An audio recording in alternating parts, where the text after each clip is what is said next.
څنګه نه جوړې دي یادې خبرې نور سره کېږي دغه پنجي والا ایسکریم یې خوړلی و زموږ د کور مخکې چې راځي ګرسري کې رانه نیسي ښه ولې یو ځانه په پټه څومره اقدا کوي هغه یې صحیح وایي که یو ځان پیغام یې هغه په پټه بدن یې ورته هغه څومره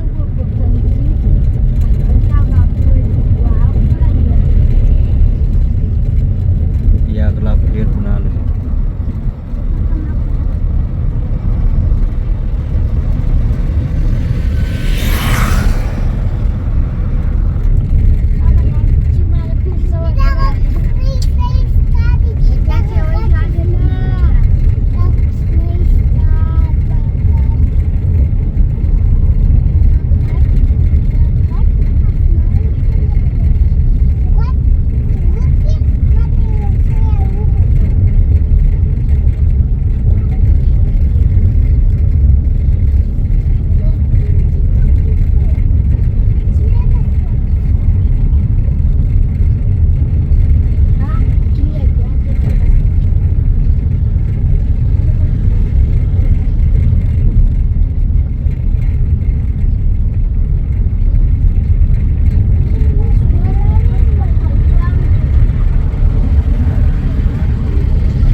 اسرائیل گفته یک حمله دقیق را در بیروت پایتخت لبنان هم انجام داده است.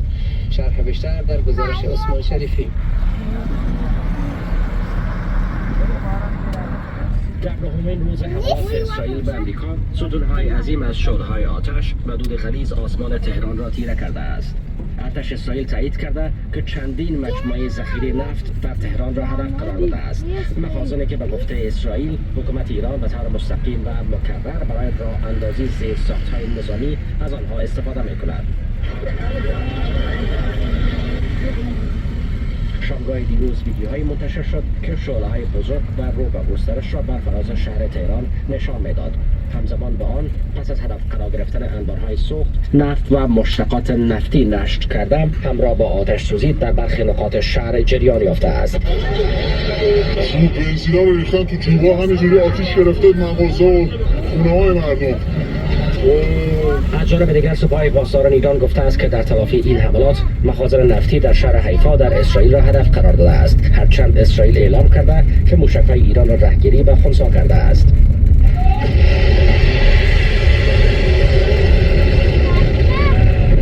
همزمان با این حملات موشکی ایران به اهداف در کشورهای همسایه خاورمیانه همچنان ادامه دارد.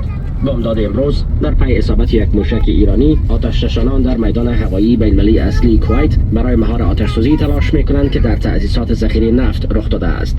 در بندر سلمان در بحرین نیز آتش سوزی گزارش شده است. در امارات متحده عربی یک نفر کشته شده است و عربستان سعودی و قطر نیز هدف قرار گرفتند. موشک‌های هم به سوی سفارت آمریکا در بغداد شلیک شده و گمان می‌رود یک ساختمان سازمان ملل در کردستان عراق نیز هدف قرار گرفته باشد. به تازگی گزارش‌های درباره تلاش‌های آمریکا برای کمک به گروه‌های کردی عراق و ایران پخش شده تا علیه نیروهای جمهوری اسلامی وارد جنگ شوند. آقای ترامپ اما در تازه‌ترین اظهارات خود گفته است که کردها نباید وارد جنگ آمریکا و اسرائیل با ایران شوند. عثمان شریفی گزارش می‌داد در پی انفجار در سفارت امریکا در اسلو پایتخت نروژ تحقیقات در این زمینه شروع شده. پلیس نروژ گفته که انفجار در دروازه بخش قنسولی سفارت رخ داده و خسارات جزئی به بار آورده. هنوز مشخص نیست چی کسی یا چی چیزی ممکن است عامل انفجار بوده باشد. شاهدان عینی گفتند که صدای 3 انفجار را شنیده و دود را دیدند که خیابان جلوی ساختمان سفارت را پوشانده. منطقه وسیع در اطراف سفارت از سوی پلیس محدود شده. از برنامه خبری امروز BBC با شما هستیم. امروز وضعیت در امتداد خط دیورند تا حالا آرام گزارش شده و خبری از درگیری‌های تازه دریافت نشده است. دیروز بعد از ظهر در ترخم یک موقعیت در نتیجه حملات راکتی نیروهای پاکستانی هدف قرار گرفت، اما گزارش اثرات جانی منتشر نشده. یا مبارزه برای جزئیات بیشتر از کابل از روی خط تلفن با ماست. یما جان، روز بخیر. چی اطلاعات بیشتر در این زمینه در دسترس؟ بشیر جان، ما در ولایت خوست، کندهار، ننگرهار و پکتیکا با برخی از مردم صحبت کردیم و اونا گفتن که امروز تا حال وضعیت آرام هست. گزارشی از خشونت و از درگیری نیست و در خوست سخنگوی والی ولایت خوست مستغفر گربز هم به رسانه‌های موضوع را تایید کرد و در ننگرهار هم وضعیت آرام گزارش شده همکنون، ولی دیروز ساعت 4 بعد از عصر یک مرکز تجارتی در ترخم هدف حملات نیروهای پاکستان قرار گرفت و گفته مقامات خود ننگرهار گفته اونو که بیش از 150 یا در اطراف 150 دکان و مغازه و سیب رسیده و اینا میگن که در اینجا از تلفات جانی کدام گزارش نیست، اما وقتی میرسه چونی مارکت فروش موزجات موتر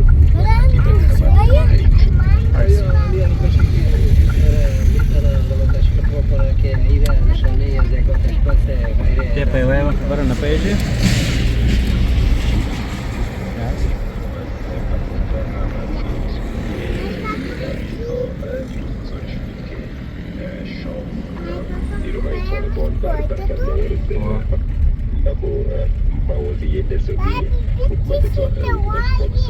ورته ځو بالا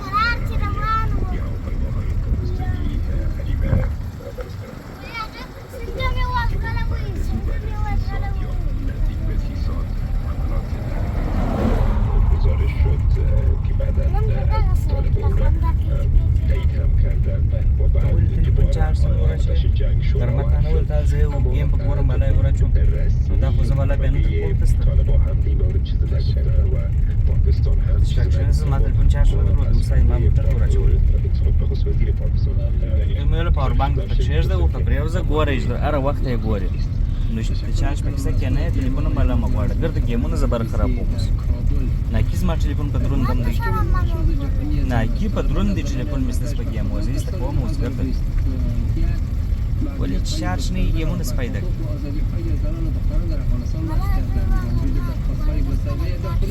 سو ما ټلیفون بالا مغواړه